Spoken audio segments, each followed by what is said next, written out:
Hey guys, welcome back to my channel. In today's video, I'm going to show you how to fix cannot turn on VPN in Norton 360.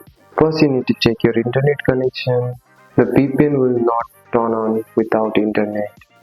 Make sure you have good Wi-Fi and mobile data. If still Norton 360 VPN is not working, try to close the app and reopen the app and tap turn on VPN. You can also restart your device. Turn off your device, wait for 30 seconds, turn it back on, open Norton 360 and enable VPN.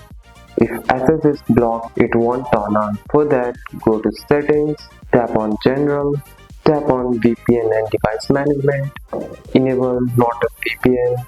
An outdated software can cause VPN error. Go to App Store or Play Store, search Norton 360 and check for the update. Update it and it will start working. That's it. That's all for today's video guys. If you found this video helpful, drop a like and subscribe to our video. Thanks for watching. See you next one.